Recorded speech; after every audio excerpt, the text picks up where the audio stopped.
तो आज का जो हमारा टॉपिक है दैट इज इंडक्टेंस। अब इंडक्टेंस क्या चीज है? ये बेसिकली जैसे हमारा रेजिस्टेंस होता है कि कौन एनोटेट कर रहा है स्क्रीन पे? हाँ। तो जिस तरह से आपका रेजिस्टेंस होता है, कैपेसिटेंस होता है, बट इस रेजिस्टेंस रेजिस्टेंस एक रजिस्टर की क्या है? प्रॉपर्टी समझ लो। कैपेसिटर की क्या होती है? कैपेसिटेंस होती है। ऐसे एक आपके पास क्या होता है? इंडक्टर होता है। क्या होता है आपका? इंडक्टर। इंडक्टर की क्या होती है? आपकी इंडक्टेंस होती है। What is inductor? ये जो अभी तक हम ऐसे करके बना रहे थे ना, कॉइल, ऐसे करके, इसी को हम क्या बोलते हैं? इंडक्टर। क्या बोलेंगे इसको? इंडक्टर। और इंडक्टर की जैसे कैपेसिटी है, रेजिस्टेंस है, ऐसे ही इंडक्टर की क्या होती है? इंडक्टेंस होती है। तो यहां पे देखो, it is a intrinsic property. ये क्या होती है? इंट्रेंसिक प्रॉपर्टी होती है कोई मटेरियल की, ताकि क्या हो सके? आपका इंड्यूस हो सके। क्या हो सके? इंड्यूस, ईएमएफ या करंट। जिस तरह से आपका कैपेसिटेंस होता है, रेजिस्टेंस होता है, उसी तरह से आपकी ये क्या होती है? इंडक्टेंस होती है। तो सिंपल सी बात, what is inductance? Inductance is an intrinsic property of a material, is a of a material to induce an EMF or current like capacitance, resistance, etc. अब यहाँ पे क्वेश्चन उठता है कि व्हाट भी इंडक्टेंस तो है, अब इसको थोड़ा सा मैथमेटिकली भी समझाएंगे। तो सबसे इंपॉर्टेंट बात हमें ये पता होनी चाहिए, जितना ज्यादा एक कॉइल के अंदर करंट फ्लो हो रहा होगा ना, उतना ज्यादा क्या बनेगा? आपका फ्लक्स बनेगा। कौन सा फ्लक्स? Magnetic flux. जैसे ये एक कॉइल है, इस तरह से भी जितना ज्यादा करंट इंक्रीज होता जाएगा इसके अंदर से, जितना ज्यादा करंट होगा उतना ज्यादा क्या बनेगा? फ्लक्स बनेगा। मैग्नेटिक चैप्टर में पढ़ाया हुआ मैंने। उतना ज्यादा क्या बनेगा? इसका फ्लक्स बनेगा। तो flux is directly proportional to your current. ये लिखा है the magnetic flux is directly proportional to the strength of the current. अगर प्रोपोर्शनलिटी साइन को हटाऊंगा तो एक कांस्टेंट आ जाएगा, फाई इज इक्वल्स टू के आई। बट इज के is a constant of proportionality. के क्या है आपका? Constant of proportionality. ठीक है, समझ आ रही है? मैं शॉर्ट हैंड में लिख रहा हूं। और इसका नाम क्या होता है? और इसको हम बोलते हैं coefficient of and known as, क्या बोलते हैं इसको? Coefficient of EMI. और क्या बोलेंगे इसको? इंडक्शन। कोफिशिएंट ऑफ इंडक्शन भी बोलते हैं, जहां क्या बोलते हैं? कोफिशिएंट ऑफ इलेक्ट्रोमैग्नेटिक इंडक्शन भी बोलते हैं। Very very important. तो के की यहां पे हमारे पास कैसे लिख सकते हैं? के को K is equal to phi upon I भी लिख सकते हैं। तो के क्या है? व्हाट इज के? के is a coefficient of induction. What is के? के is a coefficient of induction. क्या यहां तक सभी को बात समझ आ गई जो मैंने समझाया? देखिए, सेल्फ इंडक्शन टॉपिक है। तो सेल्फ इंडक्शन अभी तक हमने सिंपल पढ़ा। इंडक्टेंस क्या होता है? देखो, सेल्फ इंडक्शन क्या है? The property of A coil. कोई एक आपके पास एक कॉइल है, ठीक है, इस तरह से एक कॉइल है आपकी। ये एक होगी आपकी कॉइल इस तरह से, जिसको हम इंडक्टर बोलते हैं, ठीक है। इसके अंदर जब करंट फ्लो होगा, जब करंट फ्लो हो रहा है, अगर सिंपल करंट फ्लो, अगर कांस्टेंट करंट फ्लो होगा, तो मैग्नेटिक फ्लक्स तो सेम रहेगा, चेंज नहीं होगा। तो इसके अंदर इंडक्शन नहीं हो सकती। इंडक्शन कब होती है? According to Faraday's law, induction तभी होगी अगर चेंजिंग मैग्नेटिक फ्लक्स होगा। इस कॉइल के अंदर जब करंट फ्लो होगा तो इसके साथ मैग्नेटिक फ्लक्स बनेगी। अगर कांस्टेंट करंट होगा तो कांस्टेंट मैग्नेटिक फ्लक्स बनेगी। तो इसका मतलब इंडक्शन नहीं हो सकती है। लेकिन अगर करंट की स्ट्रेंथ चेंज होगी तो चेंजिंग मैग्नेटिक फ्लक्स बनेगा इसका, कॉइल का। जब चेंजिंग मैग्नेटिक फ्लक्स इस कॉइल के अंदर बनेगा तो ऑटोमेटिकली इसी फ्लक्स की वजह से इसके अंदर करंट इंड्यूस होने लगेगा। क्या होने लगेगा? करंट इंड्यूस होने लगेगा। और ये करंट किसकी वजह से इंड्यूस हो रहा है? क्योंकि करंट इस डायरेक्शन में चल रहा था, अकॉर्डिंग टू लेंज लॉ इसी करंट को खत्म करने के लिए ऑपोजिट डायरेक्शन में करंट फ्लो होने लगेगा, जो इसकी स्ट्रेंथ को क्या कर देगा? कम कर देगा। बात समझने की कोशिश करना। फॉर एग्जाम्पल, अगर चेंजिंग करंट आ रहा है 10 एम्पियर, मतलब कि ऐसे 8 9 10 11 ऐसे करंट बढ़ रहा है, एक पर्टिकुलर इंस्टेंट ऑफ टाइम की बात करता हूँ, मान लीजिए 10 एम्पियर करंट आ रहा था इस डायरेक्शन में, तो करंट चेंजिंग है तो चेंजिंग मैग्नेटिक फ्लक्स बनेगा। अगर चेंजिंग मैग्नेटिक फ्लक्स बनेगा तो यही फ्लक्स इसी कॉइल के अपने आप में क्या हो रहा है, लिंक हो रहा है ना, चेंजिंग फ्लक्स लिंक हो रहा है इसी कॉइल के साथ ही। तो उसके कारण इसके अंदर क्या बनना चाहिए, करंट इंड्यूस होना चाहिए। और current and according to Lenz law current should be opposite direction, means current क्या करेगा, इस चीज को खत्म करने की कोशिश करेगा, बिल्कुल इसके ऑपोजिट में चलेगा। ये करंट इस डायरेक्शन में था, जो आपका इंड्यूस करंट होगा उसकी डायरेक्शन किस तरफ होगी, इस तरफ होगी। अब इंड्यूस करंट ऐसा नहीं है कि वो भी 10 एम्पियर बन जाएगा, ऐसा नहीं होता है, बिल्कुल थोड़ा सा करंट इंड्यूस होगा। कितना करंट इंड्यूस होगा, मान लीजिए 2 एम्पियर करंट इंड्यूस हुआ, तो ओवरऑल जो करंट बचेगा इस कॉइल के अंदर वो कितना बचेगा, 8 एम्पियर का करंट बचेगा। जो सेल्फ इंडक्शन कैसे काम करती है, क्या ये सभी को बात समझ आई? जब चेंजिंग करंट फ्लो होता है कोई भी कॉइल के अंदर से, उसके अंदर क्या बनती है, चेंजिंग फ्लक्स बनती है। चेंजिंग फ्लक्स बनने के कारण इसके अंदर एक करंट इंड्यूस होता है, जो कि हमेशा क्या होता है, ऑपोजिट डायरेक्शन में होता है। क्या ये एक्सप्लेनेशन समझ आई सभी को? Is it clear to everyone? से यस और नो? साथ में मैं सेल्फ इंडक्शन क्या होती है वो भी यहाँ पे स्टेटमेंट लिखी हुई है वो भी समझा देता हूं। ये क्या है, it is the property of A coil. ये क्या है, प्रॉपर्टी है किसकी, एक कॉइल की, by virtue of which it opposes any change in the strength of current passing through it. ये एक प्रॉपर्टी है किसकी, एक कॉइल की, जब उसके अंदर से करंट फ्लो करता है, कैसा करंट, जिसकी स्ट्रेंथ क्या हो रही हो, चेंज हो रही हो, जिसका मैग्नीट्यूड क्या हो रहा है, चेंज हो रहा, जब वो वाला करंट इसके अंदर से पास करता है तो उसको ये क्या करता है, कॉइल क्या करती है, उसको अपोज करती है। अपोज कैसे कर रही है, ऑपोजिट डायरेक्शन में क्या होगा, करंट आपका इंड्यूस हो जाएगा by inducing current in it. I hope आपको ये बात समझ आई होगी। से यस और नो, अगर क्लियर है तो से यस, अगर नहीं है तो से नो। यहां पे आपने क्या लिखनी है, एक्सप्लेनेशन। और एक्सप्लेनेशन वही है जो मैंने आपको समझाई है अभी, जस्ट आपको समझाई। और मैं इसका आपको फोटो भेज दूंगा, अगर आप नहीं लिख सकते तो मैं इसका आपको क्या कर दूंगा, फोटो भेज दूंगा आपके ग्रुप में, वहां से देख के लिख लेना। जो मैंने समझाया बाय द वे वही लिखना है आपको। किस तरह से, एक कॉइल है, इस कॉइल को मैंने क्या कनेक्ट किया, फॉर एग्जाम्पल यहाँ पे मैंने कनेक्ट कर दी बैटरी, ठीक है जी, ये इस तरह से मैंने एक बैटरी कनेक्ट कर दी। करंट इस डायरेक्शन में जाना चाहिए, जैसे ये बना हुआ है इस डायरेक्शन में आपका क्या करंट जाना चाहिए। पर ये जैसे ही मैंने यहाँ पे क्या लगाई है, की लगाई है, जैसे मैं की को ऑन करता हूं, ये इसका ईएमएफ है, जैसे मैं इस की को ऑन करता हूं करंट इस डायरेक्शन में धीरे धीरे, ऐसा तो ना जैसे ही ऑन करोगे तो इसके अंदर सीधा 2 एम्पियर का या 3 एम्पियर का करंट फ्लो होने लगेगा। पहले जीरो करंट होगा, पहले 1 एम्पियर का, फिर 2 एम्पियर का, फिर 3 एम्पियर का, फिर 4 एम्पियर का, ऐसे ऐसे करंट का होगा, धीरे धीरे इंक्रीज होगा, है ना। करंट धीरे धीरे क्या होगा, इसके अंदर इंक्रीज होगा।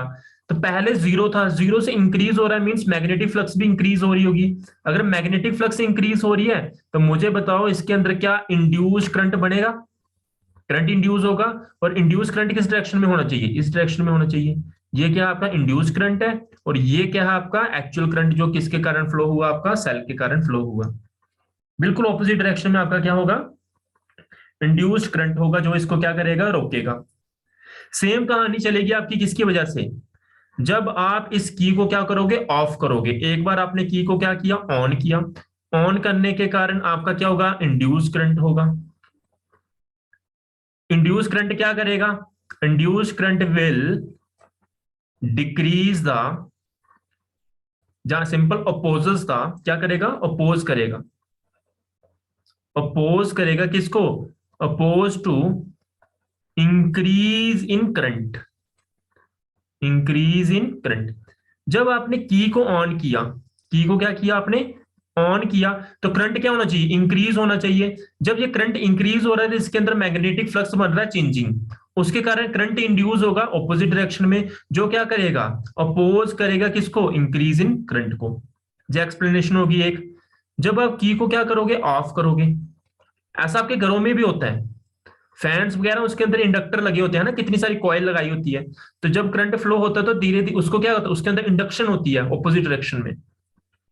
ओके, तो जब ऑफ करोगे की को तो क्या होगा, उसके अंदर फिर से करंट इंड्यूस होगा, लेकिन ऑपोजिट डायरेक्शन में होता है हमेशा करंट इंड्यूस।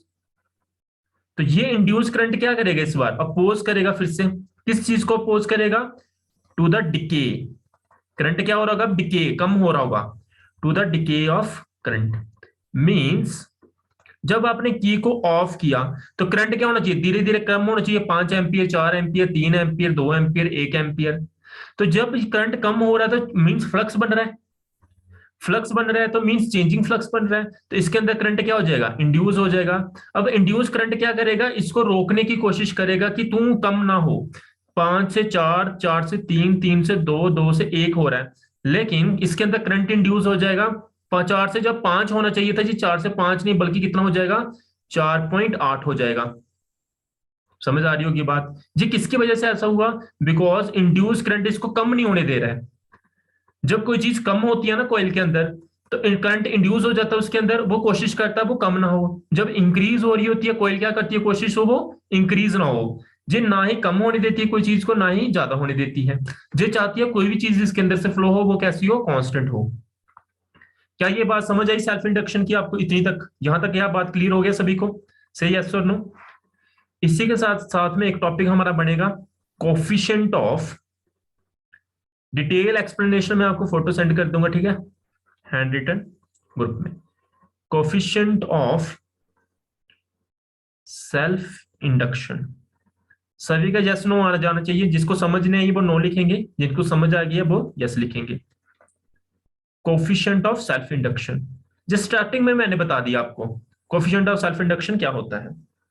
एक बार मैं देख लेता हूं किसी को कोई डाउट तो नहीं है, ठीक है, सभी का यस आ गया, इसका मतलब सभी को क्लियर है। ओके, तो कोफिशिएंट ऑफ क्या है आपका, सेल्फ इंडक्शन है।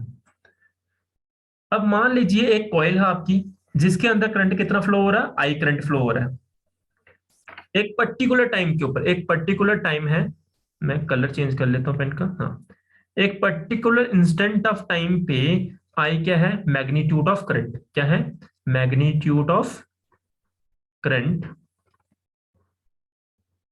Magnitude of current at particular instant of time, instant of time.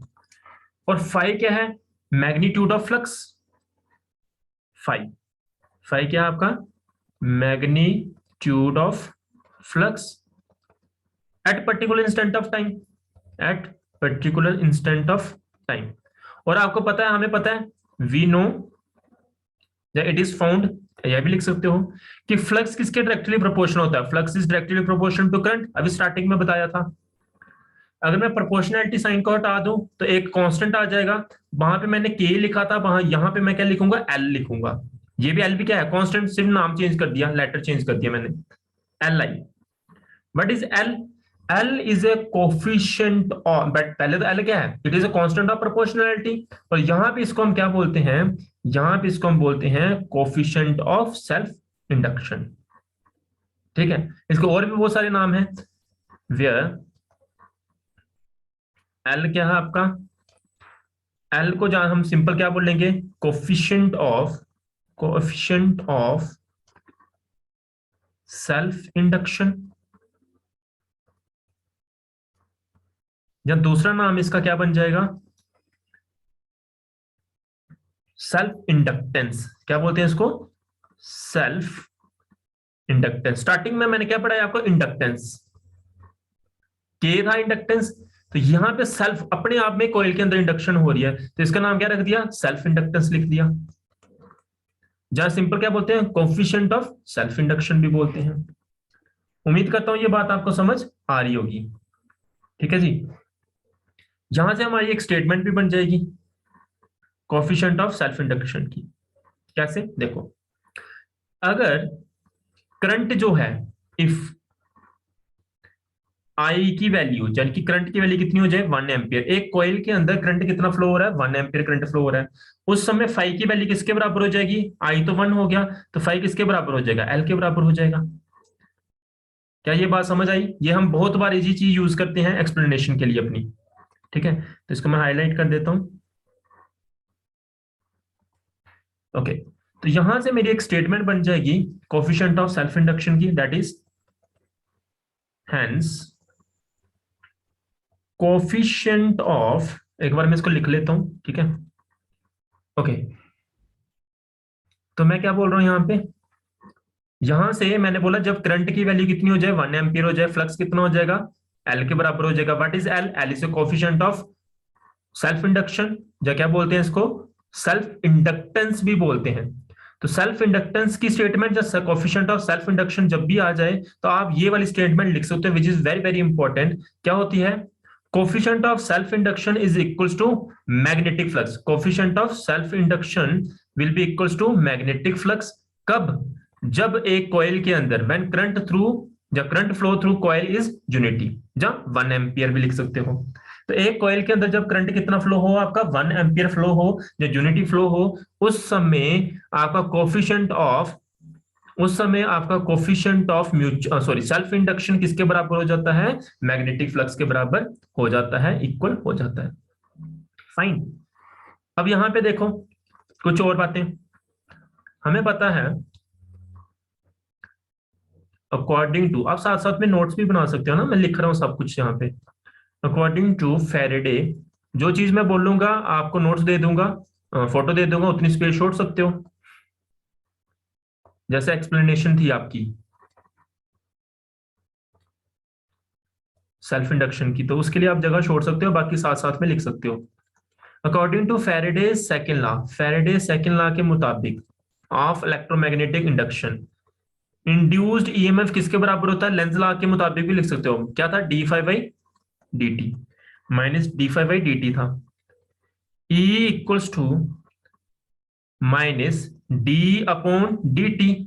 Five की जगह मैं क्या एल आई लिख सकता हूं? अभी पीछे लिखा था हमने, ऐसे लिख सकता हूं। तो यहां पे मेरे पास ई किसके बराबर आ जाएगा? माइनस एल क्या है? इट इज ए कांस्टेंट, तो कांस्टेंट की डिफरेंशिएशन तो होगी नहीं, इसको बाहर लिख दो, तो क्या हो जाएगा? D I upon D T हो जाएगा। क्या ये बात समझ आ रही है सभी को? तो यहां पे मेरे पास इंड्यूस्ड ईएमएफ की भी डेरिवेशन मिल गई। किसके अंदर? करंट तो पता चल ही गया था, ईएमएफ कितना बनता है कॉइल के अंदर, वो कितना बनता है? It is E is equal to minus L D I upon D T. Numerical बनते हैं, यहां से आप कर सकते हो। उम्मीद करता हूं ये बात समझ आ रही होगी आपको। यहां से स्टेटमेंट भी बना सकते हो, एक और आपकी बन जाएगी स्टेटमेंट। कैसे? अगर D I upon D T की वैल्यू कितनी हो जाए? यूनिटी हो जाए, यानी कि कितनी? 1 एम्पियर पर सेकेंड, तो ई किसके बराबर हो जाएगा? बताओ मुझे खुद ही। ई किसके बराबर हो जाएगा? माइनस एल के बराबर हो जाएगा। और यहां से मेरी स्टेटमेंट बन जाएगी किसकी? कोफिशिएंट ऑफ सेल्फ इंडक्शन की।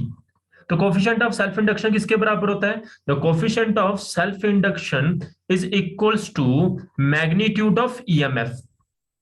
किसके बराबर हो जाता है? Magnitude of EMF. आप यहां पे ये रहने दो माइनस लिखने वाला, क्योंकि हमने फैराडे सेकंड लॉ लगाया हुआ है।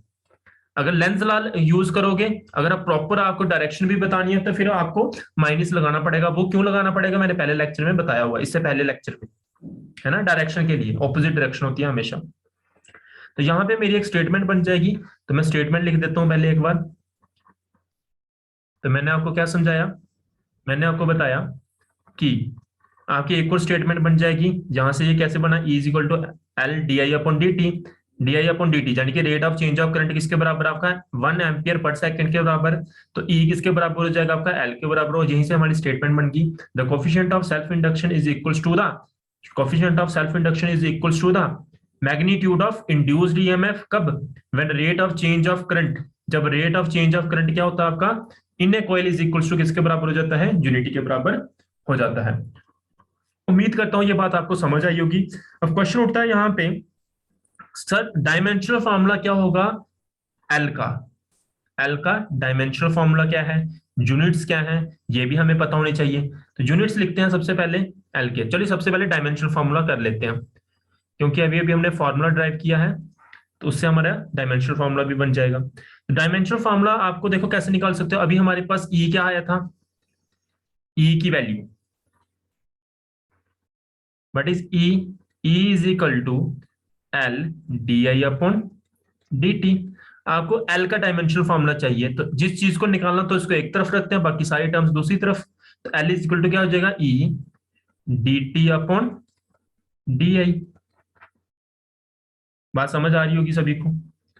ई का यानी कि ईएमएफ का यानी कि वोल्टेज का, इलेक्ट्रिक पोटेंशियल का डायमेंशनल फार्मूला पता है, टाइम का पता है, करंट का पता है, सारे डायमेंशनल फार्मूला यूज करेंगे तो आपके पास डायमेंशनल फार्मूला किसका आ जाएगा, एल का डायमेंशनल फार्मूला आ जाएगा। जिसको ईएमएफ का पोटेंशियल का डायमेंशनल फार्मूला बोल गया था, ये देखो ऐसे लिखा था ना मैंने, वर्क अपन चार्ज होता था। टाइम का तो सभी को पता ही है, और करंट का भी सभी को पता ही है, डीआई। तो अब आसानी से लिख सकते हो, इसको सॉल्व करोगे, मैंने हिंट दे दिया आपको। तो डायमेंशनल फार्मूला जब आप निकालोगे किसका, डायमेंशनल फार्मूला ऑफ एल, तो क्या आ जाएगा, सॉल्व करना है इसको, कितना आएगा, m1 l2 t-2 and a-2, क्योंकि अब आपकी 12th भी खत्म होने वाली है, 11th से सारी चीजें मैं आपको सिखाता हुआ आ रहा हूं, इसलिए मैंने इसके ऊपर अभी ज्यादा फोकस किया नहीं, ठीक है। तो किस तरह से है, फिर भी किसी को कोई बाद में डाउट आएगी तो मुझे पूछ लेना, राइट। ये डायमेंशनल फॉर्मूला आएगा, आ गया आपका। नेक्स्ट है यूनिट, यूनिट्स ऑफ एल। अब मैं सिर्फ एल लिख रहा हूं, एल से आप मतलब समझ रहे होंगे, कोफिशिएंट ऑफ इंडक्शन या सेल्फ इंडक्टेंस। यूनिट क्या होता है इसका, इसका यूनिट होता है Henry. What is unit of self inductance, unit क्या होता है इसका, हेनरी, HENERY। ये बेसिकली साइंटिस्ट के नाम के ऊपर इसका यूनिट है। तो अगर हेनरी है तो मैंने इसको, अब वैसे भी आपको पता है यूनिट्स को हम किसके साथ लिखते हैं, स्मॉल एच के साथ लिखते हैं, और भी बहुत सारे यूनिट्स है इसके। ये तो कौन सा यूनिट हो गया आपका, एसआई यूनिट। सीजीएस यूनिट क्या होता है, CGS, इट्स एब हेनरी। क्या है आपका, एब हेनरी, HENERY। और 1 हेनरी किसके बराबर होता है, 1 हेनरी इज इक्वल्स टू 10⁹ एब हेनरी के बराबर होता है, ठीक है जी। ये अच्छे से रिवीजन करके आना, कल फटाफट हम म्यूचुअल इंडक्शन करेंगे, जो कि बहुत सेम डिट्टो सेम डेरिवेशन है इसकी, बिल्कुल मैथमेटिकल पोर्शन सेम है। जहां पे एल लिखा होगा वहां पे हमने क्या लिखा होगा, एम लिखा होगा। मैं आपको इसका भी म्यूचुअल इंडक्शन भी सेंड कर दूंगा, कोशिश करना आप खुद करने की इसको, ठीक है। अदरवाइज कोई डाउट होगी तो मैं कल आपको क्लियर कर दूंगा।